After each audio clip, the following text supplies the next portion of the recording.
Boa tarde, bom início de noite para todas e todos que nos acompanham. De partida, eu quero agradecer a presença de cada um dos convidados e também do público que nos acompanhará agora nesse bate-papo, nesse debate, e também aqueles que vão assistir posteriormente essa live que vai ficar disponível no canal do YouTube, Facebook, da ADUFOP, a SUFOP e do SINASEF e FMG. Essa é uma iniciativa da Frente em Defesa da Educação, que é composta pelos sindicatos ASUFOP, ADUFOP, e SINASEF e FMG. Eu me chamo Catiúcia Bertolo, eu sou docente do curso de Serviço Social da UFOP, no ICSA, em Mariana. Eu também componho a atual diretoria da ADUFOP, e eu vou conduzir esse debate agora, né? Cujo tema é Covid-19 em Mariana, situação atual e consequências para a cidade. E para trazer os elementos, para interagir com o público, os nossos convidados e a convidada são Danilo Brito, secretário de Saúde de Mariana. O Danilo é bacharel em Ciências Contábeis, ele é pós-graduado em Controladoria. Ele iniciou a sua vida pública em 2001, no município de Mariana, aonde permaneceu até o ano de 2009. Ele atuou como secretário de Planejamento e Gestão na cidade de Conselheiro Lafayette, entre os anos de 2009 a 2012, quando ele retorna para Mariana, e em 2013 ele exerce o cargo de secretário de Planejamento por quase 3 anos. E em 2016, ele assume a Secretaria Municipal de Saúde, hoje nosso atual secretário de Saúde de Mariana. Então, o Danilo, nosso convidado, seja muito bem-vindo, Danilo. Nossa próxima convidada é a Carolina Ali. A Carolina é médica da Santa Casa de Misericórdia e professora da UFOP. A Carolina é formada pela Universidade Federal de Minas Gerais, é médica infectologista e professora auxiliar da Escola de Medicina da UFOP. Atua na Santa Casa de Misericórdia de Ouro Preto. E ela é atualmente mestranda do Programa de Saúde e Nutrição da UFOP. Também, atualmente, ela é professora do Departamento de Clínica Pediátrica e do Adulto da UFOP. E atua em laboratório, em ambulatório de infectologia e no controle de infecção hospitalar. Nosso próximo convidado é o Guilherme de Sá Meneguin, promotor de justiça. Guilherme ele possui graduação em Direito pela UFOP. A sua graduação contou com uma premiação de destaque acadêmico. Ele exerceu cargos como oficial de justiça, também como advogado, delegado da Polícia Civil, foi professor de Direito em algumas faculdades na região e atualmente é o promotor de justiça do Ministério Público do Estado de Minas Gerais desde o ano de 2012 e exerce as funções como titular da primeira promotoria de justiça da comarca de Mariana. O Guilherme também é integrante da força-tarefa constituída pelo Ministério Público de Minas Gerais para apurar as consequências do rompimento da barragem de Fundão, da Samarco Mineração S.A., e atua desde novembro de 2015 na defesa coletiva dos direitos das vítimas do desastre em Mariana. Também é palestrante e aborda assuntos como os crimes ambientais, direitos humanos, ações coletivas e combate ao crime organizado. Então, sejam muito bem-vindos, Guilherme, Danilo, bem-vinda, Carolina também. Agradeço por vocês terem aceito o convite, e rapidamente vou apresentar para vocês e para o público que nos acompanha o formato desse bate-papo.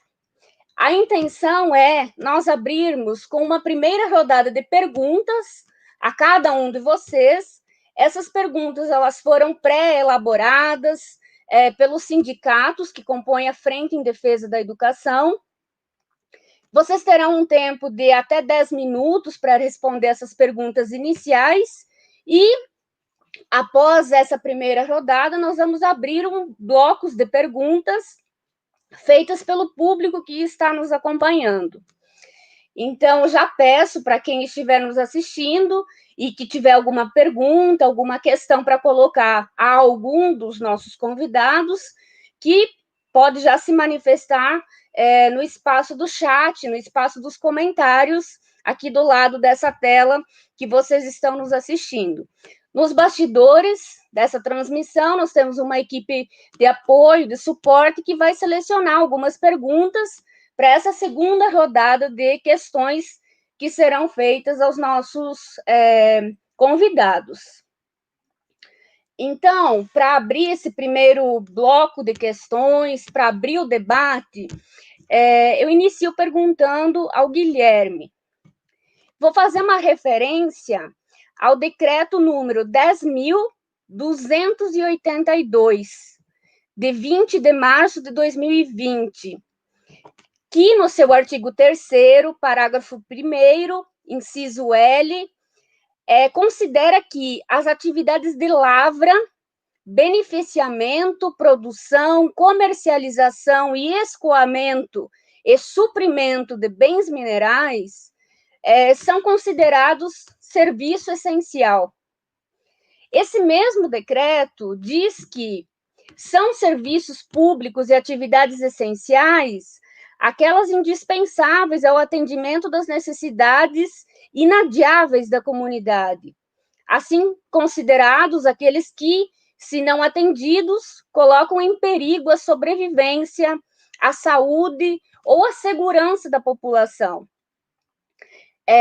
Então, as perguntas que a gente faz, considerando esse decreto, que considerou a mineração uma atividade essencial, a pergunta seria, diante do grande número de casos de Covid detectados nas mineradoras da região, não seria a mineração um perigo à sobrevivência da população na região de Mariana e adjacências? E também sabemos que o Ministério Público ajuizou uma ação contra a Prefeitura de Mariana para que adotasse medidas sanitárias diante da pandemia. Aí a questão a Prefeitura tem cumprido essas medidas determinadas pela Justiça? Então, fique à vontade, Guilherme, um tempo de até 10 minutos para trazer suas considerações sobre essas duas primeiras perguntas.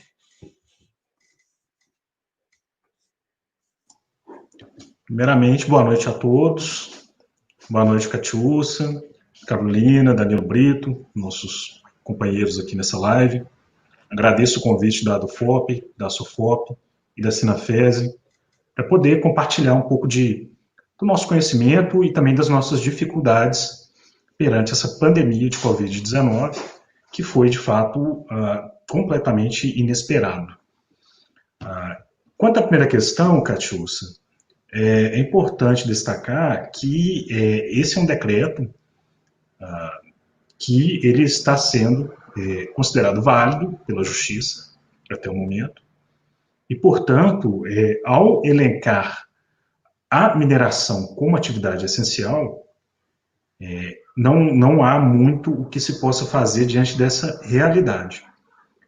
A questão sobre se, do ponto de vista fático, isso realmente pode ser considerado atividade essencial, que nós percebemos, evidentemente, que houve um equívoco ao considerar essa atividade como essencial. Nós não vimos uma justificativa para se considerar a atividade de mineração como uma atividade essencial.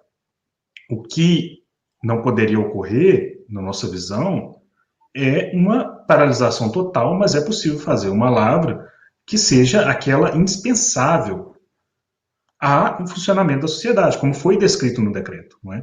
O decreto ele traz um conceito de serviço essencial Depois ele diz o que é serviço essencial. E aí ele foge desse conceito na medida que ele elenca a atividade de mineração como uma dessas atividades consideradas essenciais e que não precisavam ser interrompidas. Vejo isso como uma grande preocupação. Mariana mesmo teve problemas, o Danilo pode especificar isso com mais detalhe, e fica a nossa clara insatisfação quanto à forma como os governos, em geral, lidam com a questão minerária. Ao invés de proteger a população, há toda uma série de benefícios que são muitas vezes injustificáveis. Em relação à segunda indagação, nós de fato ajuizamos uma ação civil pública, ela tramita na segunda vara da comarca de Mariana. Nós ajuizamos essa ação em junho, né?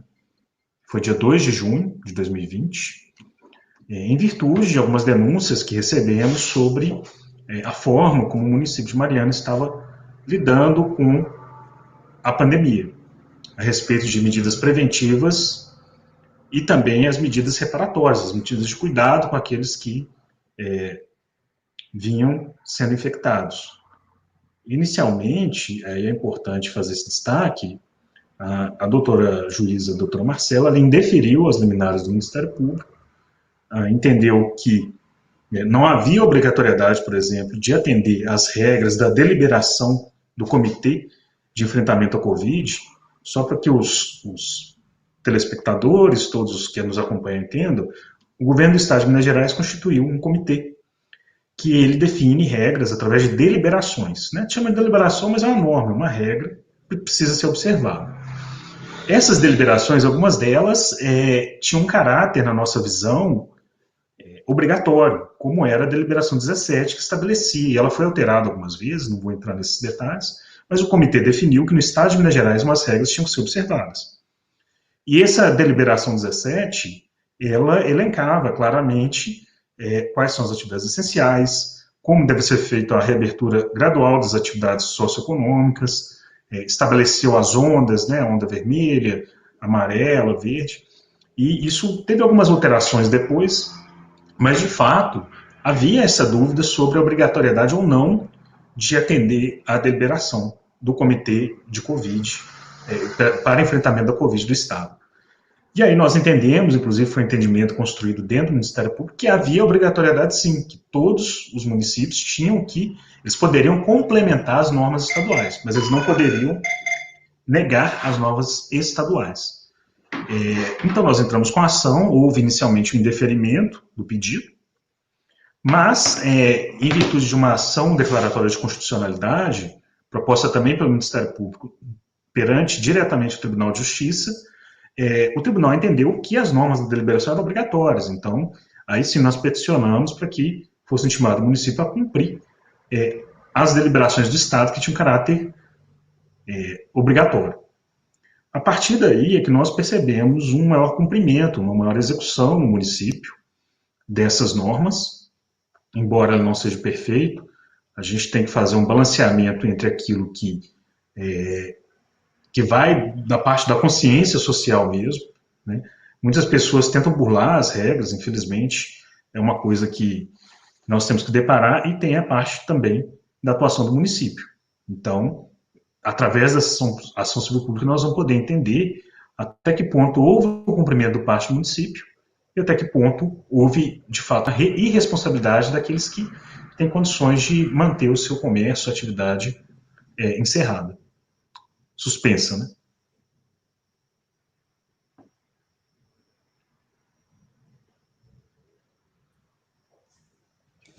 Muito obrigada, doutor Guilherme. Agora eu passo para o Danilo, secretário de Saúde de Mariana. Danilo, quais as medidas para que se evite a propagação do vírus do Covid a Prefeitura de Mariana tem adotado? O que a Prefeitura tem assumido como protocolos para evitar a propagação do vírus, né? Uma outra questão é que nós temos visto uma grande circulação de pessoas nas ruas da cidade. A prefeitura tem fiscalizado, notificado os estabelecimentos comerciais que não deveriam estar funcionando? Fique à vontade, com até 10 minutos, para responder essas perguntas iniciais. Uma boa noite a todos. Boa noite, doutor Guilherme, promotor de justiça da nossa cidade de Mariana, a doutora Carolina, a Catiúcia também, aos telespectadores. Obrigado por essa oportunidade de estar aqui com pessoas, podemos dizer, importante, né, que representa a nossa sociedade marianense, a nossa regional, nosso estado de Minas Gerais. Eu quero destacar aqui as medidas adotadas. Tão logo no início, Mariana criou o seu comitê gestor, 16 de março, onde vários profissionais técnicos da área da saúde fazem parte. Eu sou apenas o secretário que não tem a formação na parte da saúde, como técnico da área de saúde, mas nós temos aí uma experiência na questão de processo financeiro, orçamentário, essa agilidade aí, essa gestão. Isso veio contribuindo bastante para o processo. Conforme bem dito pelo doutor Guilherme, não foi uma situação que os municípios pudessem planejar esse enfrentamento. E por vários momentos, várias decisões. Decisão do STF.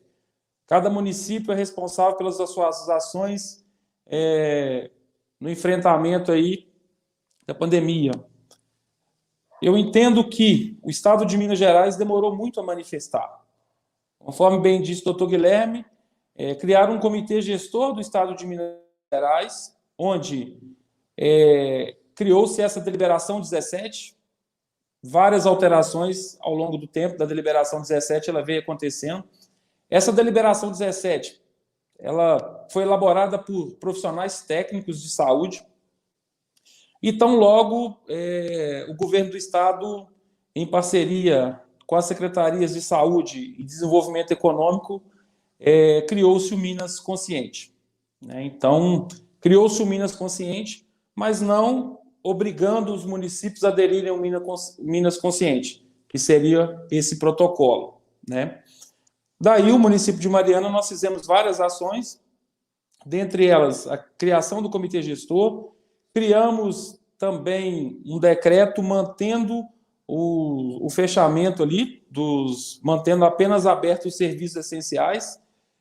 Tão logo nas 2 primeiras semanas, realmente nós tivemos uma adesão aí de mais de 70% desse fechamento, e ao longo do tempo, várias situações veio acontecendo durante o processo.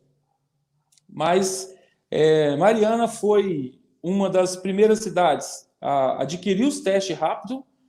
Mariana foi a segunda cidade a ter o reconhecimento de teste rápido positivo no boletim do Estado de Minas Gerais.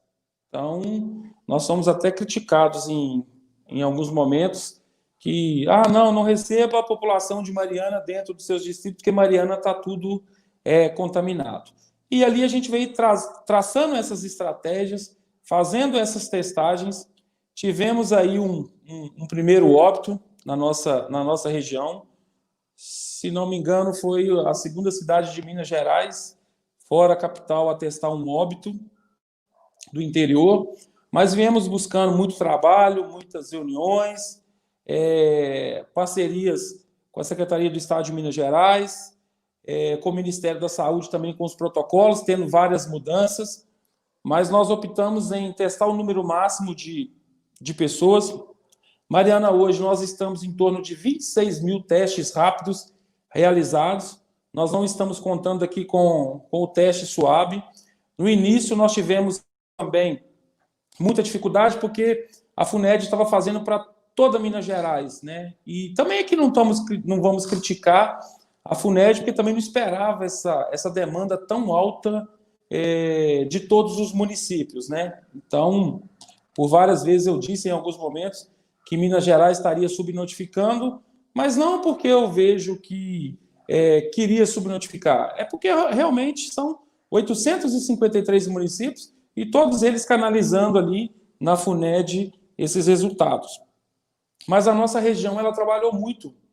Nós conseguimos um recurso via TRT, né, o Tribunal Regional do Trabalho, através da doutora Graça, um valor aí em torno de 5 milhões, onde nós conseguimos, na nossa região, trazer mais 10 UTIs Covid específico, tá?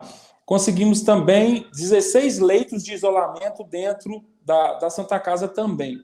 Isso, sem sombra de dúvida, nos deu um fôlego enorme, porque falava-se tanto em colapso, e a gente precisava preparar o sistema, né? A gente precisava preparar dessa forma. Hoje nós adquirimos mais 3 UTIs, além dessas 10, com equipamentos comprados pelo município de Mariana, Ouro Preto, onde a gente conseguiu agregar mais 3 UTIs também. Então, com isso, nós conseguimos, com esse recurso, que é uma outra parte do recurso que veio para Mariana, nós conseguimos comprar alguns equipamentos que auxiliam também nessa respiração. Não chega a ser um respirador de última qualidade, porque não estava achando no mercado, mas também nós fizemos a aquisição de equipamentos para vários setores da saúde, aumentamos a nossa capacidade da UCI na policlínica de 1 para 5 leitos, disponibilizamos um hospital de campanha na fisioterapia, mas não houve a necessidade de utilizar. Temos uma retaguarda do Hospital Monsorota, onde nós também criamos lá 10 leitos de isolamento Covid. Então, Mariana, por mais que a UTI ela está em torno ali sempre de 100%, né, colapsado, mas nós conseguimos algumas transferências. Vários pacientes de Mariana foram para outras regionais de saúde, para outras regiões. Então, assim, nenhum paciente do município ele ficou dias ali aguardando vaga nessa UTI. Destacar também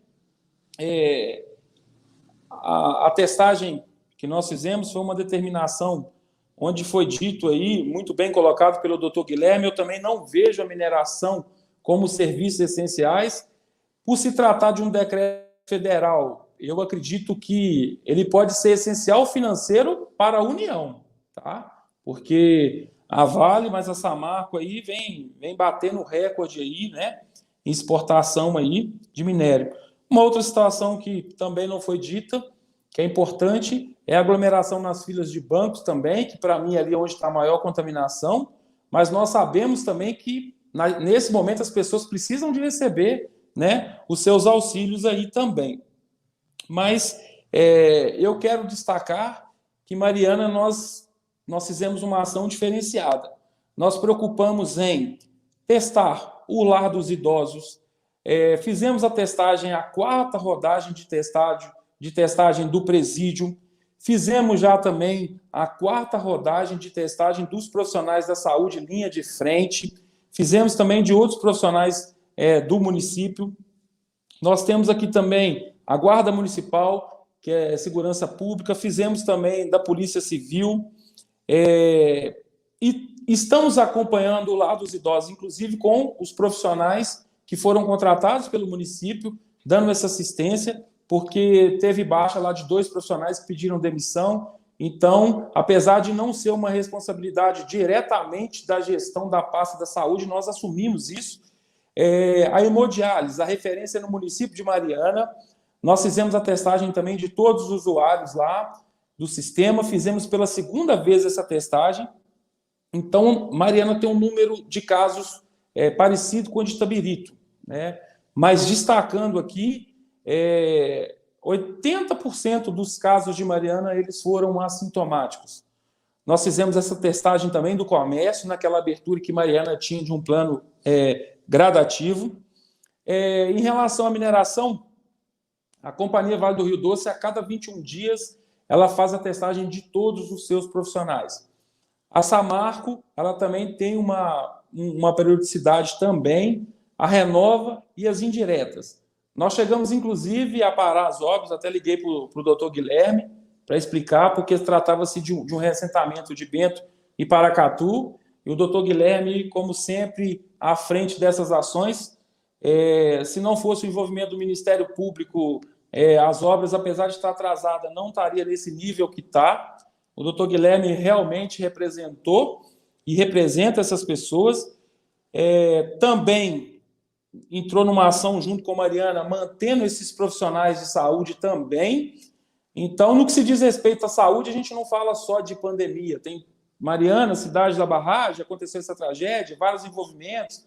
A gente já tinha uma situação que o doutor Guilherme nos ajudou, junto com a Renova, a manter, por ano, 6 milhões de reais transferidos pela Renova para manter esses profissionais de saúde. E foi um momento muito importante, muito interessante, porque nesse momento de pandemia, a procura pelo sistema da saúde mental aumentou, mais do que dobrou novamente. Né? As pessoas estão perdendo emprego, estão fechando as empresas, algumas passando dificuldade financeira. Então, é um momento muito complicado. E isso tudo vem diretamente na saúde, né, gente? Então, o impacto é esse. Eu sempre gosto de destacar uma fala minha, que as pessoas não vivem na União, as pessoas não vivem nos estados, as pessoas vivem nos municípios. É aqui que a pessoa paga o seu imposto, ela convive ali, ela vai ali no Ministério Público para pedir um apoio, ela vem na saúde, na educação. Então, é aqui que nós resolvemos essas situações. Mas é destacar que realmente nós tomamos as medidas, disse à população que esperasse avaliação ao longo do tempo, porque como as pessoas estavam de quarentena, a gente vem divulgando as lives, os boletins desde o início, desde o primeiro dia de criação do comitê. Mariana fez questão de divulgar os boletins. Tivemos inúmeras reuniões com o Ministério Público. Eu até agradeço o doutor Guilherme, sempre que eu ligo, ele atende. Se eu não atendo, ele me retorna. Então, a gente vem construindo isso junto. Mas é claro, né? Entre erros e acertos, eu entendo que, por mais que nós tenhamos um número maior de casos confirmados, primeiro Itabirito, depois Mariana, e Mariana hoje com 14 óbitos, Itabirito com 16 e Ouro Preto com 27, então a gente entende que o trabalho no início, lá atrás da testagem, ele veio a somar porque nós conseguimos isolar um número máximo de pessoas. Em relação à outra pergunta, as pessoas nas ruas, é muito difícil. Mariana é uma cidade de 1.200 km². Nós temos distritos da sede a 50 quilômetros, a 55 quilômetros. E nós temos uma guarda municipal junto com a vigilância, onde no início ali realmente nós conseguimos fazer uma fiscalização, a população um pouco com medo, o que é o Covid, se vai contaminar, se vai entrar em colapso o sistema, mas no início você consegue segurar ali uns 2, 3 meses, mas após esse isolamento, isso foi comprovado não só em Mariana, mas no Brasil como um todo, as pessoas começam a sair do isolamento, a fazer mais festa dentro de casa, no sítio. Por exemplo, nós tivemos que fazer algumas ações aqui na nossa região de Magalhães, que tinha uma represa, onde as pessoas estavam saindo do centro da cidade, porque estava sendo mais fiscalizado e começou a deslocar para os outros locais, Lavras Novas. Então, os distritos como um todo, eles começaram, a população migrou daqui e foi para os distritos. E claro, né, o comércio passou por datas também, Dia das Mães, Dia dos Pais, Dia dos Namorados também, aquela situação, até quando eu vou fechar meu comércio, qual que é o retorno. Então, a gente vem trazendo. Aí Mariana aderiu o Minas Consciente, após a ação muito bem explicada pelo doutor Guilherme. Poderíamos escolher a deliberação 17 ou o Minas Consciente. Mariana optou pelo Minas Consciente. Mariana hoje está na onda amarela, tá? Onde o que aumenta da vermelha que a gente estava para amarela? Aumenta hoje bares com consumo local, aumenta hoje academia, bijuteria, loja de roupa, sapato. Mas o que eu disse para a população e o que nós vamos reforçar? Não significa que passamos para a onda amarela, que está autorizado a abertura de comércios não essenciais. Pelo contrário, agora dobra a responsabilidade. Então, nós vamos fiscalizar junto com a Guarda e agora sim a vigilância sanitária, porque ali, dentro do protocolo Minas Consciente, tem todos os pré-requisitos para cada segmento que tem que ser seguido. Tá? Então, aí reforçar, né? A população, eu fui contra esse decreto quando colocou obrigatoriedade de usar máscara, porque veio aquela falsa sensação de segurança, né? Ah, então agora eu posso sair, é só eu sair de máscara, né? Então a gente precisa de buscar esse diálogo, precisa de buscar com os profissionais de saúde, os infectologistas, todos os profissionais, protocolo do Ministério da Saúde que vem mudando a todo momento, um presidente da República contra o próprio Ministério da Saúde. Isso, naquele primeiro momento, atrapalhou também demais o nosso sistema. Então, era isso que eu teria aí para contribuir aí. Eu acho que eu consegui responder a pergunta aí. Obrigada, Danilo. Agora, nessa primeira rodada de perguntas, eu passo para a Carolina Ali. Carolina, que é médica infectologista da Santa Casa de Misericórdia e também professora da UFOP.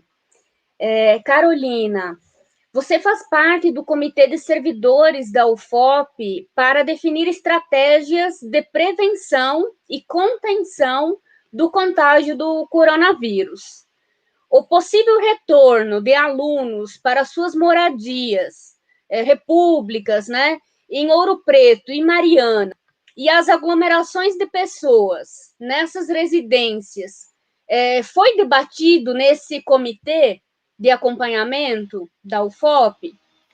E também uma outra pergunta, que a partir de dados, né, do boletim da Santa Casa de Ouro Preto, do dia de ontem, 26 de agosto, há uma ocupação de 100% dos leitos com respiradores. Diante do aumento dos casos na cidade de Ouro Preto e Mariana, sendo a Santa Casa o hospital que atende esses municípios e também atende o município de Itabirito, a pergunta nós podemos ter um colapso no nosso sistema de saúde? Então, fique à vontade para trazer suas considerações num tempo de até 10 minutos para essas duas questões. Obrigada. Boa noite a todos, muito obrigada pelo convite. Bom, falando um pouquinho, então, sobre o Comitê de Enfrentamento da UFOP, essa questão do retorno das atividades tem sido discutida, né, desde o princípio. É uma questão muito complexa, porque, né, como todos sabem, a gente não entende muito ainda o comportamento da doença, a gente sabe que o jovem, ele pode ser um portador assintomático e transmitir a doença. Nós temos aí servidores de grupo de risco, professores de faixa etária mais idosa, então, sim, é uma preocupação, isso tem sido debatido desde o primeiro dia. E a UFOP, ela é um universo, né? Então, nós temos centro de saúde, temos os campi, temos as atividades práticas fora da universidade. Então, realmente é um debate multiprofissional, né, de várias áreas aí, cada um complementando um pouquinho. Mas a gente espera que orientações estamos construindo esse protocolo de biossegurança para retorno das atividades desde de que esse comitê foi constituído, mas a gente aguarda também orientações do Ministério da Educação, né, voltadas para as universidades federais. A gente sabe que, no caso de Ouro Preto, por exemplo, essa população de alunos, ela pode significar até, de alunos e servidores, ela representa quase que 10% da população de Ouro Preto, né, em Mariana, talvez um pouco menos, mas a gente sabe que é uma parcela muito grande, né, uma população flutuante, mas pode gerar um impacto muito grande na saúde local, e essas pessoas vêm de fora, vêm dos seus municípios de origem, que estão aí do Brasil inteiro, que estão em momentos diferentes da epidemia. Então, a gente discute, fizemos algumas frentes de trabalho para discussão das repúblicas, discussão do retorno das atividades do restaurante universitário, as equipes pedagógicas vão discutindo a questão da inclusão digital, das possibilidades de aula à distância, porque a data para retorno ela ainda não está estabelecida, certo? E quebrando a cabeça, porque é tudo muito novo. A gente tem, quando a gente está pensando na abertura da universidade, a gente tem que antecipar os problemas. E isso é muito difícil, porque nós felizmente, nunca havíamos vivido nada semelhante. Então, é um grupo multiprofissional mesmo para discutir essas questões e tentar antecipar esses problemas que podem vir a acontecer. Hoje mesmo, na reunião do comitê, nós tivemos essa discussão de tentar fazer esse planejamento para vários cenários diferentes, né, porque entendemos que algumas orientações devem vir ainda do Ministério da Educação. Respondendo à segunda pergunta, então, com relação ao colapso da saúde, essa taxa de ocupação de leito de UTI é um indicador que eu nunca fiquei satisfeita com ele. Por quê? Leito de UTI, acho que o Danilo vai concordar comigo, leito de UTI do SUS vazio, a gente nunca viu isso, né? Realmente o leito de UTI, ele não fica vago mais que 24 horas. Então, quando se amplia, isso nunca vai ser suficiente, né? Então, nós temos aí uma taxa de ocupação da Santa Casa de 100%, que já vem nesse índice já há mais tempo, há algumas semanas, mas nós temos mas os pacientes, felizmente, eles têm chegado menos grave, e com isso a gente consegue dar altas mais cedo, a taxa de permanência talvez um pouquinho menor.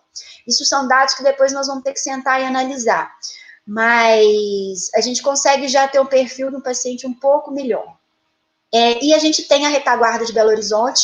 Como Belo Horizonte criou-se, né, teve ampliação do número de leitos com respirador, uma ampliação muito importante, a gente já começa a ver que a taxa de ocupação dos leitos do SUS em Belo Horizonte tem diminuído, e com isso a gente a microrregião dos Inconfidentes tem conseguido transferir com mais facilidade esses pacientes para Belo Horizonte, sem, contudo, passar pela Santa Casa, tá? Então, a situação, nesse momento, não vou dizer que ela é tranquila, mas é uma situação controlada, tá? O colapso da saúde a grande questão da Covid. Uma outra questão também é que a gente não tem preditor de gravidade para essa doença, então nós temos pessoas que às vezes estão fora do grupo de risco, estão evoluindo bem, e de repente elas fazem algum evento que desvia o curso ali da infecção, mas o colapso da saúde sempre foi uma preocupação, né? Então, assim, ao longo do tempo, nós fomos percebendo que os leitos, que realmente a importância maior eram os leitos de UTI e não os leitos sem respirador. Os leitos sem respirador hoje, da Santa Casa, a taxa de ocupação dessa enfermaria de Covid, ela está em 37% apenas, né? Mas, como o Danilo falou, né, a questão da limitação da ampliação aí das UTIs, porque em certo momento não se conseguia comprar respirador, não se consegue formar equipe para UTI, equipe especializada, então a Santa Casa chegou no seu limite, né, hoje com 23 leitos, sendo que 13 são exclusivos para Covid. Então tem se dado, tá trabalhando a todo vapor, mas a gente não tem pacientes morrendo na fila de espera, felizmente. A grande expectativa com essa progressão para a onda amarela, na microrregião, a gente sabe que a progressão dos casos a progressão é exponencial, né? Então, há uma grande expectativa, mas a gente espera enfrentar bem. Eu acredito, claro que é muito difícil falar isso nesse momento, mas eu acho que a microrregião tem tido bons resultados, um caminho satisfatório com relação aí à saúde, certo?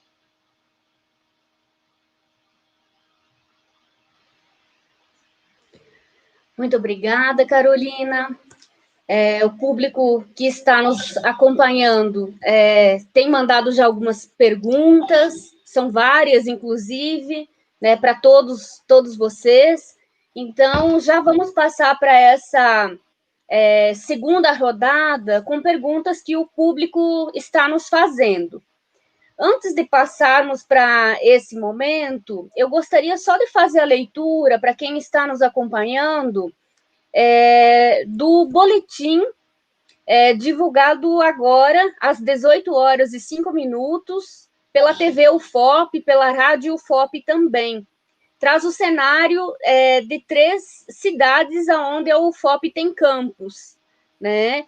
Então, eu vou fazer a leitura dos dados sobre Mariana e Ouro Preto, considerando que essa live traz à tona ou tem a intenção de desencadear o debate, as questões acerca de Mariana. Mas como Ouro Preto é muito próximo, eu vou fazer a leitura desses dados também. E porque em Ouro Preto, nos últimos dias, nas últimas semanas, a gente tem assistido um acirramento, um agravamento da contaminação, do número de óbitos. Então, segundo esse boletim divulgado agora, no começo da noite, Mariana tem 1.580 casos confirmados. Ouro Preto tem 610 casos confirmados de Covid-19. Os óbitos que aconteceram, né, por contaminação do Covid-19 em Mariana são 14. E foram 27 óbitos em Ouro Preto. Em Mariana, tem 94 casos sendo investigados e 85 em Ouro Preto. Não tem nenhum óbito em investigação nessas 2 cidades. A gente tem um dado de 679 casos descartados em Mariana e 907 casos descartados em Ouro Preto. Então, esse é o cenário do dia de hoje, né, do acúmulo, desde a decretação da pandemia até o dia de hoje, divulgado pela TV UFOP e pela Rádio UFOP. Então, nós temos algumas perguntas, passando agora, então, para o doutor Guilherme. Algumas das perguntas que chegaram foram: por que durante a fase vermelha o Ministério Público não pediu a interdição de alguns estabelecimentos que na época eram vedados de abrir? Também para o doutor Guilherme, qual seria a medida judicial cabível para evitar maior transmissão, contaminação, né, nas filas dos bancos e das lotéricas? Então, doutor Guilherme, se você puder fazer as respostas, trazer as questões para essas 2 perguntas, num tempo de até 5 minutos. Certo. Quanto ao primeiro questionamento, a gente pediu. Está expressamente escrito na ação civil pública. Nós requeremos o fechamento de todo o comércio não essencial à época, quando ajuizamos a ação civil pública e foi indeferido pela Justiça. Recorremos, entramos com agravo de instrumento e a liminar também foi indeferida. Somente após a ação declaratória de constitucionalidade que foi proposta posteriormente é que houve a interpretação de que a norma era cogente. Mas essa interpretação já era veiculada no Ministério Público há muito tempo, né? Assim que ela foi estabelecida, nós entendemos que a deliberação 17 do Comitê de Enfrentamento à Covid do Estado de Minas Gerais, era de observância obrigatória para todos os municípios, que eles só poderiam complementar.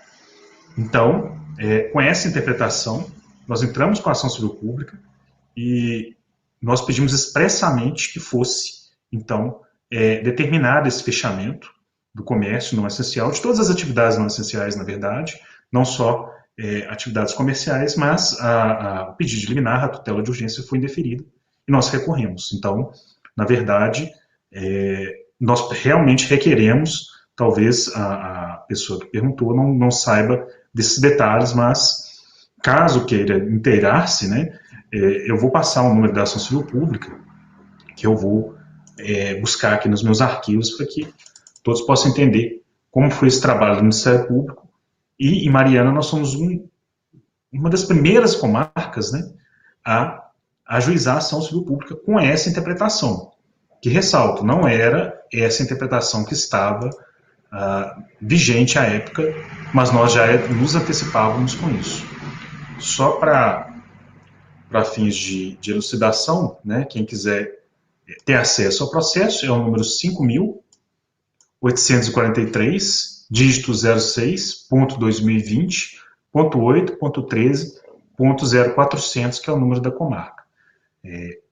Vou repetir o número, né, 5.843, dígito 06.2020.8.13.0400. Então, aqueles que quiserem podem ter acesso aos autos para ir, enfim, entender todo esse trabalho e por que a gente requereu, de fato, o fechamento dessas atividades. Quanto à questão das filas dos bancos, de fato, é um problema muito grande. Nós sabemos que o governo criou um mecanismo de auxílio às pessoas que estão nessa situação mais difícil, sem emprego, sem renda, que é o auxílio financeiro, e as pessoas precisam ir lá sacar, não é?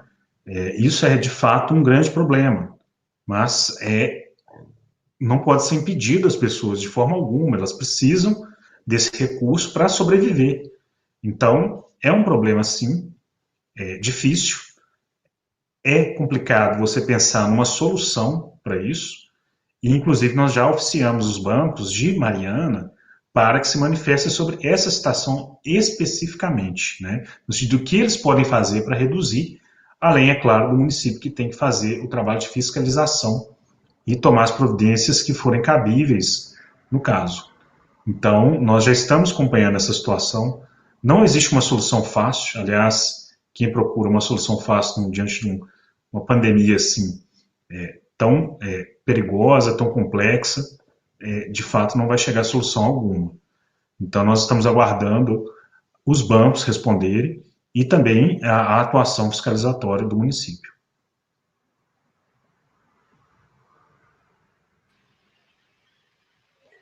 Muito obrigada, doutor Guilherme. Danilo, agora para você, eu tenho algumas perguntas que o público encaminhou. Eu inicio perguntando o que tem sido feito para garantir o decreto municipal que limita o número de passageiros nos ônibus. Também, para onde é que se encaminham as denúncias quando se percebe uma maior lotação, então, nesse transporte público, no sentido de estar desrespeitando esse decreto municipal. Então, a questão do transporte, né?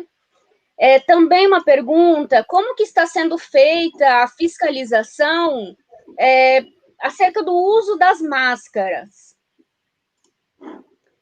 E mais algumas questões que chegaram, que eu acho que podem ser agrupadas, né?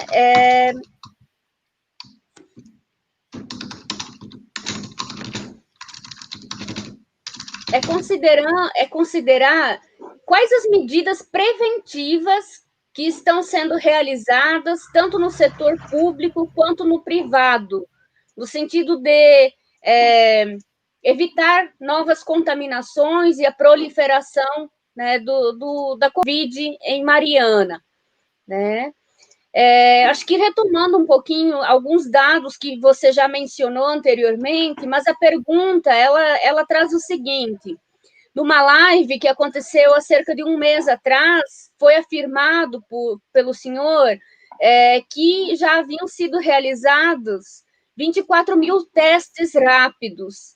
Então, como é que está esse contexto hoje? Como é que está esse panorama? Então, seriam essas as perguntas. Se você puder responder elas num tempo de até 5 minutos, fique à vontade. Vamos lá, eu anotei aqui, são várias perguntas dentro de uma, né? O decreto municipal, a gente tem acompanhado o transporte, onde o das empresas terceirizadas, né? Tanto Vale, Samarco e terceirizada, esse transporte, eles apresentaram um plano de ação para a gente, onde reduziram o número de pessoas dentro de um mesmo ônibus, né? Onde altera lá a poltrona, um no centro do lado do outro, passa para trás. Eles fizeram essa apresentação e essas pessoas são as que deslocam mais, né? Diariamente, né? A Vale, por exemplo, tem vários turnos, né? Mas em relação ao transporte municipal, né? Vamos dizer assim, e esse interestadual, que aí é responsabilidade tanto do Estado como do município, né? O circular dentro da cidade de Mariana, a gente tem um número aí reduzido. É claro que no início da pandemia, com esse isolamento social, diminuiu bastante a circulação dentro dos ônibus, porque no início ali vários comércios, né? Estavam fechados, veio retomando de forma gradativa, as pessoas grupo de risco foram afastados dos trabalhos, as pessoas com comorbidades também, então acabou diminuindo. Mas me preocupa muito, até dentro da fala da doutora Carolina, esse retorno gradativo do comércio, essa mudança de onda, onde a partir de sábado, né? A partir de sábado que vale aí essa alteração para a onda amarela, onde vários comércios estarão aí abrindo, né? Trazendo que é não essencial, mas na verdade tem todo um protocolo para cumprir.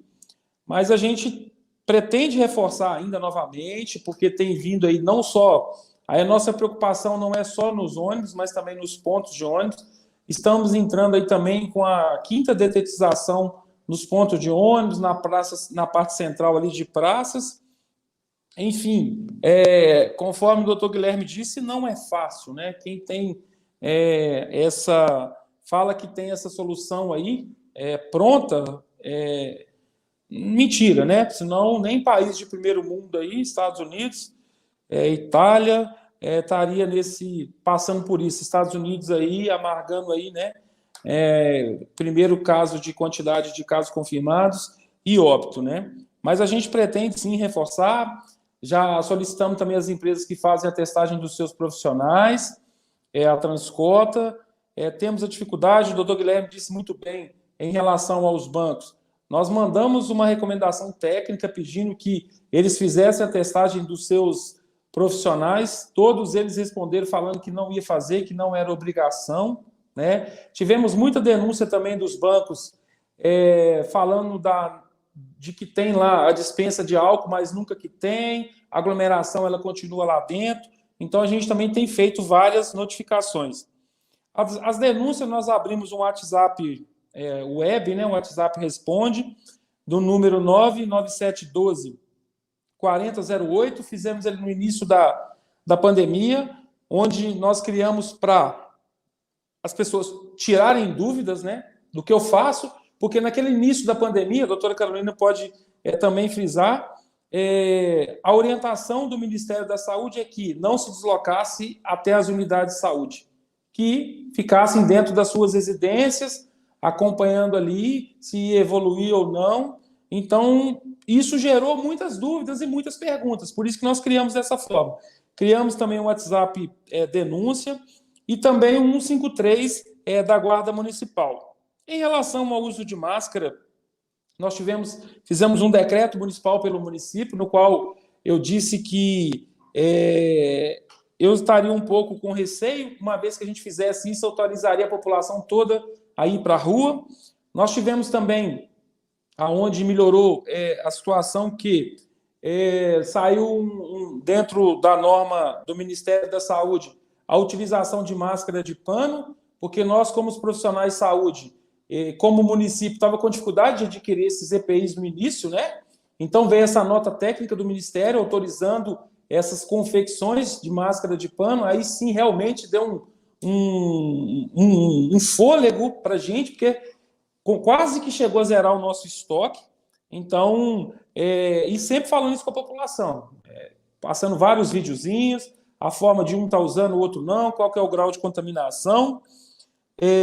As medidas preventivas, todo o setor público do município, ao adentrar, tem aferição de temperatura, tá? Temos escala reduzida, vou dar um exemplo aqui, as cirurgias eletivas, elas foram suspensas, né, até por uma nota também do Estado. A odontologia, somente serviços urgentes. A fisioterapia, nós estamos fazendo as orientações via web, né, via WhatsApp também, via contato telefônico. Então, alguns setores que não são essenciais, nós tivemos que redobrar essa forma de fazer. E, claro, né, gente, após 5 meses, a procura começou a voltar em relação aos atendimentos, né? Nós temos um serviço que não pararam, as químios, as rádios, mas nós temos as consultas eletivas, nós temos os nossos grupos de risco, que são os diabéticos, hipertensos. Então, a saúde ela teve que reinventar nesse momento, mas, claro, respeitando aí toda a situação de pandemia. E a última parte aqui, realmente nós constamos aí já com em torno de 26 mil testes. Mariana investiu aí em torno de 1.300.000 na compra desses testes. São testes da marca Ecoteste, são testes autorizados pela Anvisa e também testados pelo INCQS, onde nós temos a qualidade e as garantias dos nossos testes. São 100%? Não. Né? Nós sabemos que o negativo ele pode ser um falso negativo e nós sabemos também que o positivo ele não pode ser considerado aí 100%. Mas nós estamos sempre seguindo aí as orientações do Ministério da Saúde, do Estado de Minas Gerais também da SES, mas é destacar que a todo momento são várias mudanças também dos protocolos. Desculpa eu estender um pouquinho, mas é porque foi muitas perguntas dentro de uma só. Obrigada, Danilo. Agora, Carolina, tem algumas perguntas para você. Tem uma pergunta que diz respeito à questão de higiene na ótica da prevenção, né? Então, o público que está nos acompanhando pergunta: sempre que sairmos de casa e formos ao supermercado, é necessário tomar banho quando retornamos? Eu complemento essa pergunta, se você puder trazer, reforçar mais uma vez, quais são as precauções básicas, as ações básicas que nós podemos fazer no sentido de evitar a contaminação, a propagação para outros familiares que, por acaso, nem saíram de casa, né? Uma outra pergunta é: qual a previsão para a segunda onda? Quais são as sequelas que a Covid está deixando nos pacientes que contraem a doença? E também uma outra pergunta é se este é o melhor momento para a mudança de onda vermelha para onda amarela. Então, fique à vontade para responder essas questões num tempo de até 5 minutos. Vou começar de trás para frente, então.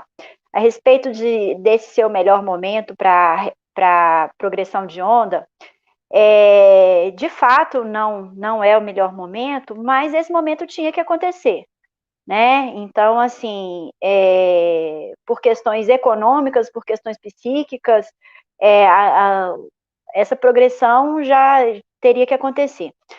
E a gente sabe também que quando o intuito inicial era de achatamento da curva, né? Então, quando a gente tem a curva, o que aconteceu? Esses casos se espalharam ao longo do tempo. E com isso, a gente tem mais tempo de transmissibilidade, de transmissão dessa doença. Então, a gente, no início da fala inicial, era de que a reabertura do comércio só aconteceria depois do pico. Mas a gente, ao longo do tempo, foi percebendo que quanto mais eficaz era a nossa medida de isolamento, mais a gente estava retardando o pico e mais a gente ia ter que ficar sem essas atividades aí, né? Sem essas atividades do comércio. Então, eu acho que, infelizmente, não é o melhor momento, mas, em algum momento, isso teria que acontecer, né? Então, o que a gente espera aí das prefeituras é que monitorem esse avanço dos casos para que consiga retroceder em tempo hábil, consiga perceber a situação e retroceder em tempo hábil, né? Então, eu acho que o exercício para as prefeituras vai ser esse. Com relação às formas de prevenção, a gente viu no começo, né, saíram 2 estudos científicos mostrando que o vírus sobrevivia muito tempo em objetos inanimados, na superfície, na roupa, no papel, questão de horas e dias. Mas em momento algum ficou claro se esse vírus ele era passível de ser transmitido, se tratava de fragmento de vírus ou se eram vírus inteiros que poderiam ser transmitidos de uma superfície inanimada para um indivíduo, né? Então, ainda não tem comprovação científica que a roupa pode ser um meio de transmissão desse vírus, né? O que eu oriento é que as pessoas façam, como a gente ainda não tem esse conhecimento fechado, e é plausível, sim, que uma grande quantidade de vírus que caia na minha roupa, que caia na minha pele ali, que ao movimentar, que aquilo ali torne aerosol e me contamine, isso é plausível, mas ainda não tem uma comprovação científica disso. Então, a gente pede para fazer o que for possível, né? A questão da higienização das mãos, do distanciamento, de evitar tocar as mucosas, né? O nariz, boca, olhos, isso já é bem definido. Agora, a questão de ter que chegar em casa e tomar banho, acho que se você tem condição de fazer isso, você vai fazer. Se não, você não vai sofrer por causa disso, né? E com relação e ao longo do tempo, a gente foi entendendo que a transmissão acontece muito mais por contato, por secreções respiratórias, do que por esses objetos inanimados, né? Então, a questão do isolamento, do distanciamento social, ela é muito importante e o uso da máscara por todos também é essencial dentro dessa premissa aí da transmissão ser mais importante por gotículas e por aerosol produzido ali muito próximo entre 2 pessoas. Então, aí já respondendo a outra pergunta, dos cuidados em casa. Apesar dessa progressão de onda, a gente tem que se conter para só sair de casa para as atividades essenciais, para continuar poupando aos nossos familiares que são idosos ou do grupo de risco, né? Então, essas pessoas têm que ser conscientizadas de evitar mesmo de circular, de evitar de visitar os pais, os avós, os parentes idosos e tal, e manter essas questões de higiene em casa, sem muita neura, né, dentro do que a gente consegue fazer, e evitar esse contato com o grupo de risco. Tá? As medidas, infelizmente, a gente não tem notícia nova de medidas de prevenção, continuamos com álcool gel, com o uso de máscara por todos e com distanciamento social, e acredito que vamos seguir com essas orientações ainda por muito tempo.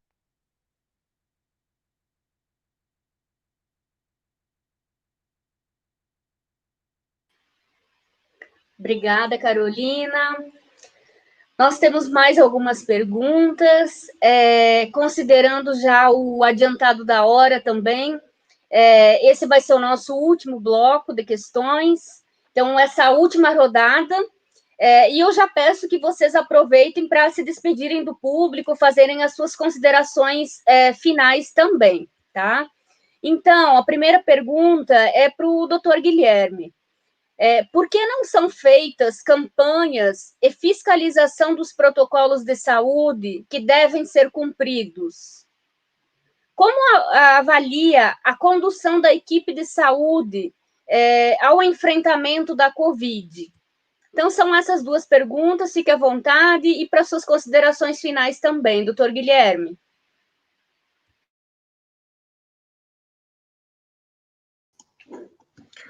Bom, quanto ao primeiro questionamento, essa é uma atribuição dos municípios, estados e da União. No caso, é uma atribuição do Poder Executivo fazer campanha e fazer essa fiscalização.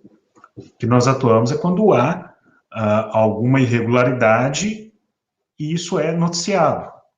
Né? Nós não temos condições, nem materiais, nem mesmo físicas, né, de fazer essa fiscalização diária. O Ministério Público deveria ser 10 vezes maior para conseguir atuar nesse sentido. Então, existem vários órgãos dentro de todo o sistema da administração pública brasileira que tem essa incumbência de realizar essa fiscalização. Né? Então, por exemplo, tem o Ministério da Saúde, que tem a incumbência de fiscalizar os estados e os municípios. Existe, por exemplo, o Conselho da Saúde, tem conselhos municipais, estaduais, federal, nível nacional, que também tem essa incumbência de realizar essa fiscalização.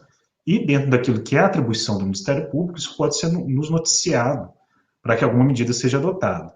Então, só citando um exemplo, o próprio caso da pandemia, nós recebemos várias denúncias, várias informações de aglomerações, etc. Isso gerou uma investigação.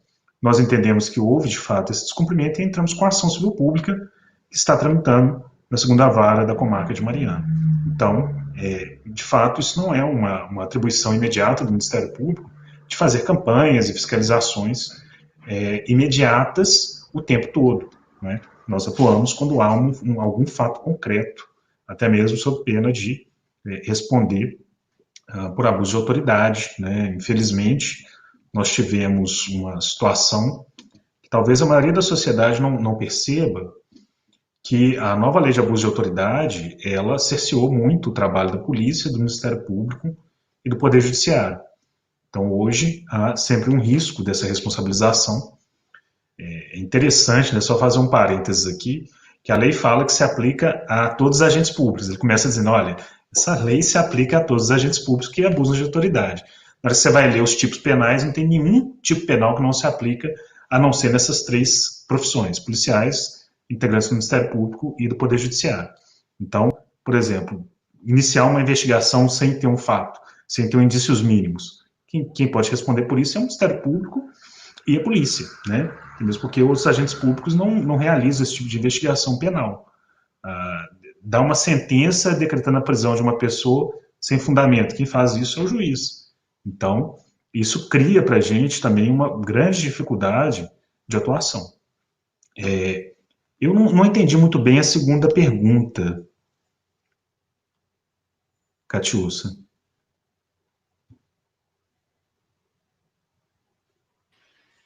Vou repetir ela, doutor, só um minutinho, deixa eu abrir aqui novamente. Como o senhor avalia a condução da equipe da saúde ao enfrentamento da Covid? Bom, eu deduzo que é a equipe de saúde do município, né, de Mariana, a condução dela, o exercício profissional da equipe, se puder fazer alguma consideração. Eu não tenho conhecimento técnico para poder fazer uma avaliação da equipe de saúde. Não é? Isso é uma questão mais complexa, mais técnica. Eu não tenho condição de acompanhar o dia a dia de um hospital, da policlínica, das unidades básicas de saúde. Então, é uma pergunta que fica muito complicada da gente responder, até mesmo porque existem investigações em curso sobre essa atuação. O que não quer dizer que esteja errado. Né? Nós temos uma ação civil pública em curso e temos um procedimento investigatório em curso, que o município está cientificado, dos dois, evidentemente. Então, eu não posso emitir aqui uma opinião sobre um fato, a mesma coisa que se eu falasse, assim, se me perguntasse o que você acha do crime cometido por alguém, ou da potencial crime, eu não posso adiantar esse tipo de manifestação, porque eu estaria sendo superficial. E, além disso, É um fato que leva diretamente a investigação que a gente está levando adiante, né? Não há problema nenhum de eu falar, porque ela é uma investigação pública. Tá? Então, assim, eu vou evitar fazer esse comentário justamente para não fazer um pré-julgamento numa live. De qualquer maneira, já aproveitando para fazer as considerações finais, Catiúcia, eu agradeço, né, a oportunidade, o convite por parte da DUFOP, da SUFOP e da Sinafese. Agradeço, cumprimento novamente Catiúcia, Danilo, Carolina. Foi um prazer, né, estar aqui essa noite com vocês, poder compartilhar e também aprender, conversando com vocês, ouvindo a interpretação de outros atores, de outros agentes que atuam nessa guerra, que é uma guerra diferente, não é? Uma guerra contra um vírus, uma guerra para salvar vidas, mas sem um inimigo, pessoa humana, né? É uma situação completamente diferente, mas eu equiparo sim de certa forma, um combate que nós estamos tendo que lidar diferente do que existia no passado. Então, eu agradeço novamente a oportunidade, estou à disposição, gostei muito das perguntas, da participação, agradeço e continuamos à disposição, trabalhando diuturnamente, informando a população também que o Ministério Público não parou em momento algum. Nós continuamos abertos ao atendimento público, tanto pelos canais de telefone, e-mail, quanto pessoalmente, presencialmente no Fórum de Mariana, onde, evidentemente, nós seguimos uma série de protocolos, mas também a pessoa consegue, sim, o atendimento pessoal lá, observados esses protocolos. Então, boa noite a todos, agradeço a oportunidade e permanecemos à disposição. Muito obrigada, doutor Guilherme. Também, nesse último bloco, eu passo agora as perguntas para o Danilo. Danilo, tem uma pergunta que inicia com um comentário, uma indagação, que diz o seguinte: e agora, vai ficar tudo aberto? Depois desse número alarmante da Covid em Mariana? Então, é um comentário, perguntas, indagações que abrem para uma pergunta mais diretiva, que é a seguinte: o que vocês estão planejando em relação à volta das aulas das crianças, levando em consideração que Mariana tem um alto índice de problemas respiratórios? Então, é essa a pergunta, que faz uma referência direta à questão da educação, né? Se você puder trazer alguns elementos dessa ação articulada entre as duas secretarias, né? Fique à vontade e também eu peço para que faça as considerações finais que você considerar importante. Vamos lá. E agora, vai ficar tudo aberto? Não vai ficar tudo aberto. Conforme bem dito aqui, explanado, nós aderimos ao Minas Consciente. A doutora Carolina disse muito bem, esse momento chegaria da alteração de ondas, uma vez que nós não temos a vacina, conforme a doutora Carolina também disse, nós não temos a vacina e nós ainda não conseguimos realmente dizer, talvez ela pode até completar, né, pela profissional que em relação à imunidade de rebanho. Então, o que nós temos hoje é contar com essas ações. O ficar tudo aberto não significa voltar ao normal, né? Então, nós tivemos uma reunião hoje com a Cian, vamos ter novamente na segunda, vamos detalhar o protocolo Minas Consciente e vamos, sim, fazer a fiscalização. O comércio está aberto, está aglomerado? Por exemplo, os bares e restaurantes eles poderão abrir nessa onda amarela, sem entretenimento. Nós vamos estar com as nossas equipes, para não acontecer o que aconteceu em Belo Horizonte. Porque eu não tenho dúvida nenhuma, gente, se abrir amanhã, sábado, 2 choperias ou 3 em Mariana, pode ter certeza que a população vai. E essa conscientização, ela não é só do poder público, ela também tem que ser da população. né? Então, eu faço questão de destacar aqui, nós vamos ter muita dificuldade nessa fiscalização. Já estamos preparando a equipe de vigilância, porque nós vamos receber muitas denúncias. Imagina só para você ver, infelizmente ainda tem pessoas que querem sair à noite para ir num bar, sentar numa choperia e, claro, né, depois de 1, 2, 3 cervejas, eu acredito que não tenha mais consciência, né?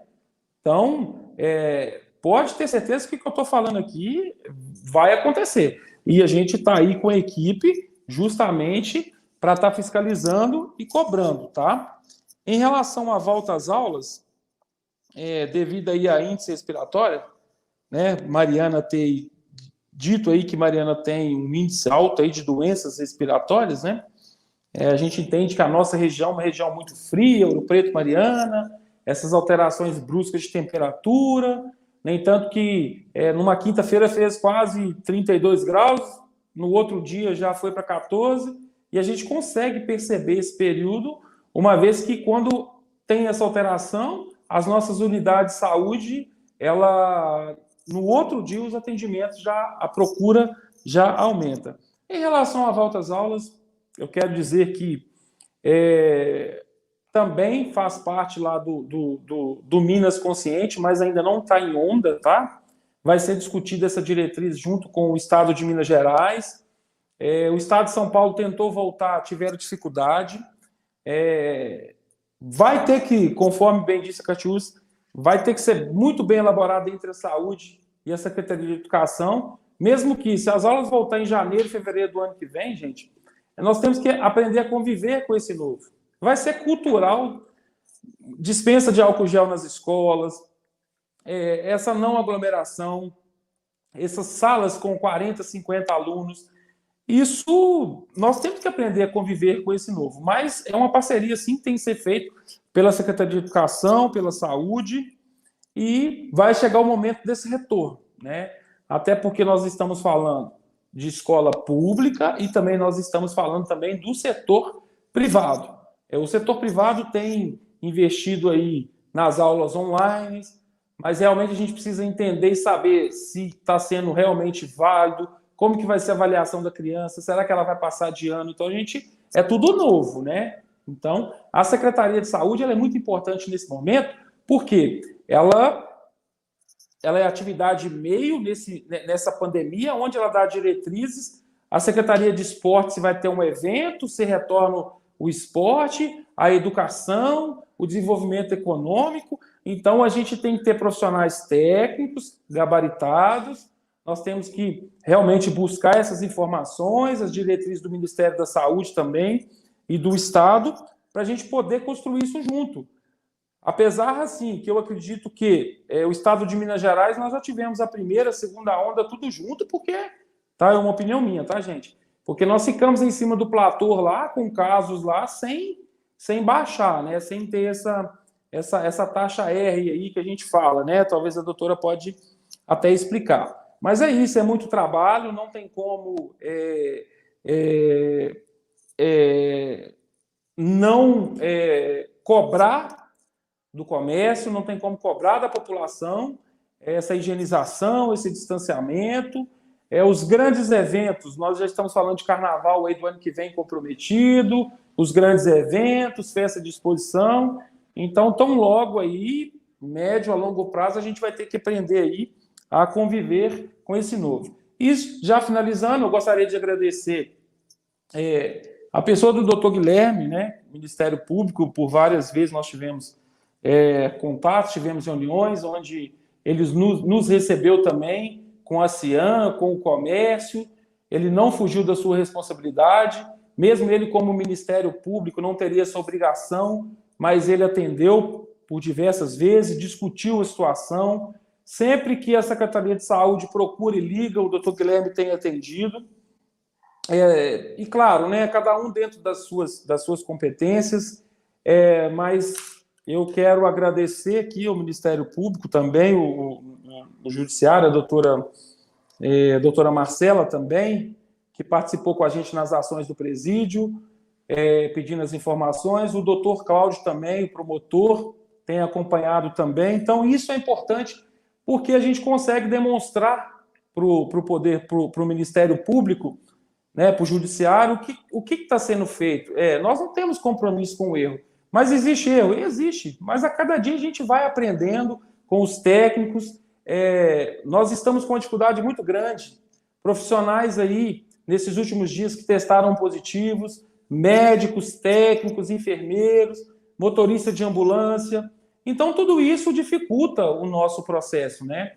E se tem uma pessoa que não tem escolha em não ir ao trabalho, são os profissionais de saúde. Então, eu gostaria aqui, né, até na pessoa da doutora Carolina também, parabenizar todos os profissionais de saúde nesse enfrentamento e agradecer ao público aqui, a Catiúça, que realmente foi uma das lives que eu tive a oportunidade de participar mais técnica, com perguntas interessantes, não ataques, mas dizer que eu saio muito satisfeito com o aprendizado aqui de hoje também, né? A Carolina sabe, a doutora Carolina, nós vamos implementar a nossa parceria com a UFOP, né? Para a gente poder fazer aquele mapeamento tanto na sede como no distrito, para a gente entender aí, né, esse contágio. Então, nós estamos buscando, sim, a parceria. Nós temos várias parcerias com a UFOP, são várias, desde nutrição, farmácia. Nós temos 4 médicos especialistas da atenção primária que têm feito um excelente trabalho no município. Então, na nossa gestão, nós temos usado mais a UFOP, pela capacidade técnica, pela aproximação que tem aí dos profissionais, e também já aproveitar aí e já parabenizar aí a todos por essa live. Muito obrigado. Muito obrigada, Danilo. Para ir desfechando já, agora eu passo as perguntas para a Carolina. Carolina, por que não se faz testagem em massa da população em Mariana e nas demais cidades da região?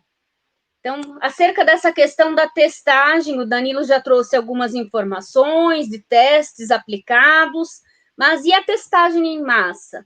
E também, uma outra pergunta é se aquela aferição de temperatura por aqueles equipamentos até bastante modernos, rápidos, né?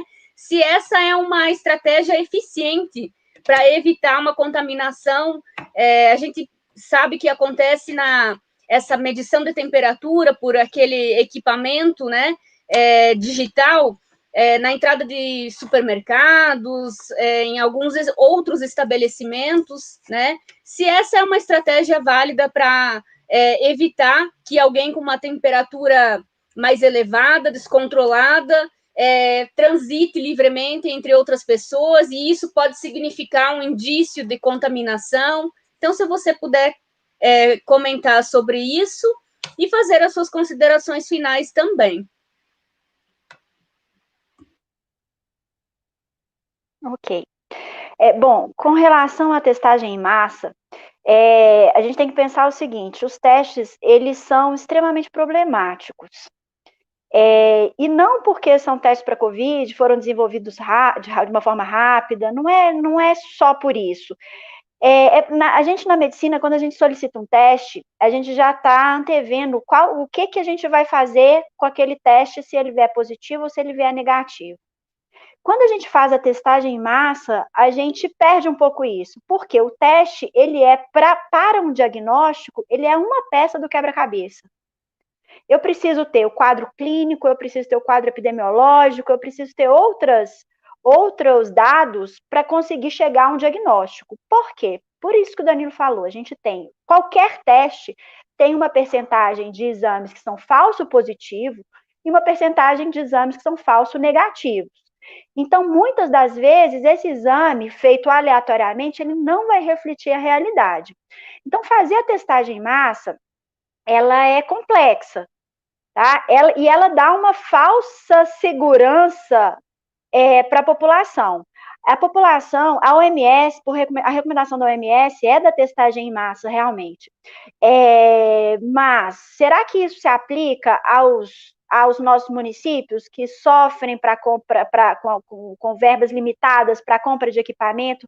No começo da pandemia, 500 testes chegava a quase 50 mil reais, 100 mil reais, era um preço absurdo. Será que esse dinheiro não seria melhor aplicado em outras, né, em outras ações? Então, a testagem em massa, eu entendo que é uma ação muito complexa. Ela tem que ser, a gente tem que partir de um objetivo. O que eu estou querendo com a testagem, né? Diferente, por exemplo, de quando a gente está fazendo um inquérito sorológico, um inquérito soroepidemiológico, que eu vou avaliar, eu vou colher dados dessa população, eu vou aprofundar mais, não estou só fazendo teste. Aí eu vou fazer estudos de acordo com onde o vírus está circulando mais e tal. Mas, na verdade, o que as pessoas falam de testagem em massa, elas estão querendo teste para aquele indivíduo, né? Elas não estão querendo um estudo populacional, elas estão achando que, estão depositando a esperança no teste, achando que o teste é a solução dos problemas, e não é, né? Muito pelo contrário, a gente viu muito problema gerado por essas testagens, né? De indivíduos que testaram positivo e não tinha sintoma, nunca teve sintoma, mas aí ele vai ter que se afastar, a gente não sabe se aquele teste é real, se ele tem potencial para transmitir, e situações contrárias, que o paciente teve Covid e o exame foi negativo. Isso tem acontecido muito, porque afinal de contas a gente nem conhece ainda com precisão o comportamento dos anticorpos na Covid.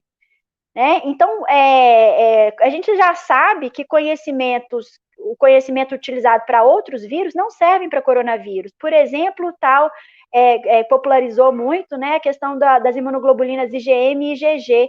A gente sabe, as pessoas ainda acham, por conhecimento de outras infecções, que IgM reflete fase aguda e IgG indica a presença da fase tardia, já não transmitindo mais o vírus. Mas isso não se aplica ao Covid, principalmente durante um surto, né, que a gente fala que é um número grande de casos acontecendo ao mesmo tempo. Se eu faço um teste desse sorológico durante um surto, eu posso estar assim, e ele vem com um IgG positivo, eu posso estar no momento que eu estou transmitindo o vírus. Diferente de quando eu faço esse teste fora de uma epidemia, em que eu tenho 365 dias, estou fazendo esse teste, a probabilidade é muito maior desse teste ser positivo e eu não estar transmitindo. Então, é muito complexo a gente analisar os testes. A gente tem que entender que os testes, a testagem em massa, ela tem um significado populacional e não para um indivíduo. Para o indivíduo, quando eu estou falando de diagnóstico, eu preciso juntar o resultado do exame com o quadro clínico que ele apresenta, com dados epidemiológicos, com a evolução dos sintomas, com vários outros quesitos, por isso que um atendimento médico é tão complexo, né? Bom, a outra questão foi relacionada, e assim, Mariane, corrigindo um pouco a pergunta, Mariana faz a testagem, né, com alguns critérios, observando populações de maior risco, mas eu acho que a gente pode considerar que Mariana, sim, está fazendo testagem em massa, né? Diferente de Ouro Preto, que não executou essa testagem, que agora deve estar planejando algumas ações para os funcionários, para alguns setores específicos. Bom, com relação à aferição de temperatura, a gente tem que lembrar que a febre, ela não é mais um critério essencial para a definição de caso suspeito de Covid. Ou seja, a febre pode estar ausente no caso de Covid. A gente entende que mais ou menos 30%, 40% das pessoas com Covid vão ter febre, e a duração dessa febre não passa aí de 3 dias. Então, eu acho que já dá para responder a pergunta, né? Se é eficaz essa aferição da temperatura. Eu posso ter um indivíduo que está com Covid, que está transmitindo e que não vai ter febre, que vai entrar no estabelecimento comercial, né? Então, assim, ela não é a medida mais efetiva, mas aquele estabelecimento, ele se impõe. Quando ele está fazendo a aferição da temperatura, ele está mostrando, olha, estou preocupado com os meus clientes, estou fazendo alguma coisa, e, por favor, se você estiver doente, não venha aqui, né? Só venha se for extremamente essencial, como o caso de uma drogaria, de um serviço de saúde e tal. Então, eu acho que tem uma importância essas barreiras sanitárias, pelo menos no município de Ouro Preto, a gente batalhou para que fossem barreiras educativos-sanitárias, e não somente sanitárias, né? O próprio Estado de Minas Gerais desaconselhou essas barreiras sanitárias tal qual elas estavam sendo feitas, porque às vezes tinha que deslocar um efetivo de profissionais muito grande para aferir temperatura e para uma medida que... Mas, ao mesmo tempo, a gente tinha que mostrar, olha, o município, nesse momento, está preferindo não trabalhar com turistas, né? Por favor, turista, não venha nesse momento. Não estamos, né, no momento correto de recebê-los. Então, com relação à aferição da temperatura, é isso, tá? Eu gostaria só de reforçar a fala do Danilo, de que eu fico muito triste quando as pessoas elas passam para o poder público a responsabilidade de coisas que talvez elas próprias teriam condição de avaliar. Se eu vou a um bar e aquele bar está cheio, está lotado, eu tenho mais do que virar as costas e ir embora. Eu não tenho que ligar, me queixar, reclamar, né? Eu tenho responsabilidade nisso também. As pessoas elas têm uma capacidade, uma incapacidade muito grande de reconhecer e assumir o risco, né? Então, eu acho que é hora de compreender a doença, compreender a prevenção e tomar o lugar nessa prevenção, né? Bom, eu acho que o que eu tinha para falar é isso, vou me colocar à disposição.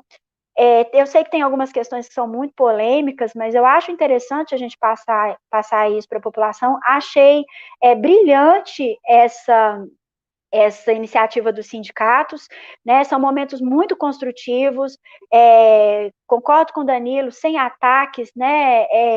Que a gente consiga realmente falar, porque às vezes a gente é muito atacado e não nos dão oportunidade de falar. Foi um momento muito, muito interessante, que se repita, né? Uma mesa bem interessante com o doutor Guilherme, com o Danilo. Agradeço muito, Catiúcia, e me coloco à disposição. Muito obrigada, Carolina.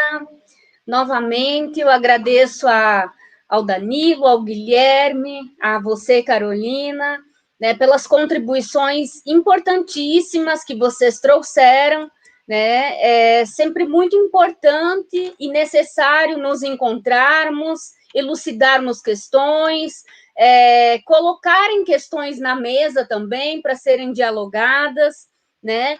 E agradeço muito a disponibilidade, o aceite, né? Imagino que pelas profissões, pelos cargos que vocês ocupam, vocês estão com muita demanda de trabalho, né? É um momento muito exigente para todos nós. Então, terem disponibilizado esse tempo do seu dia, da sua vida, para dialogar com as 3 entidades promotoras desse debate e com o público que está assistindo agora e aqueles que vão assistir posteriormente, é muito importante e a gente agradece, né? Reforçando, dizer que essa é uma atividade da ADUFOP, da ASUFOP e do SINASEF-FMG. São 3 entidades sindicais do âmbito da educação que atuam na região Mariana, Ouro Preto, João Monlevade, o SINASEF campus em várias cidades, municípios de Minas Gerais também. Dizer que o intuito das entidades é fomentar o debate, é explicitar que esse é um tempo histórico nunca experimentado para nós, né, sociedade, para nós, seres humanos. Nós estamos diante de uma doença ainda sem cura, né? Então, nesse sentido, por sermos entidades organizativas da categoria de docentes, de técnicos administrativos da área da educação, eu quero desfechar esse debate reivindicando a ciência, a educação pública, a saúde pública, dizer que não é o momento de fake news, que não é o momento de politicagem barata e rasteira, dizer que não é o momento de socializar falsas informações, dizer que não é o momento de festinhas clandestinas, né? Nós precisamos nos cuidar, né? ninguém sabe qual vai ser a reação do seu corpo quando se contaminado, né? Então, é ilusório pensar que essa doença só mata idosos ou pessoas com maior propensão, né? Os dados mostram altíssimos índices de falecimento de pessoas jovens, de crianças, inclusive. Então, esse é o momento para nós cuidarmos, para preservarmos a nossa vida e lutarmos em defesa da educação pública e da saúde pública. Eu acho que essa foi uma mensagem presente nas respostas, nas colocações de todos os nossos convidados. Então, eu agradeço vocês novamente e ao público presente. Até um próximo debate, esperamos que em condição muito melhor do que essa, na nossa região, no nosso país, para debatermos outros aspectos que dizem respeito à saúde pública, à educação, à universidade, à luta sindical, ao âmbito do judiciário e da defesa dos direitos humanos, né? Esperamos contar com vocês novamente em outros espaços. Muito obrigada e boa noite a todos.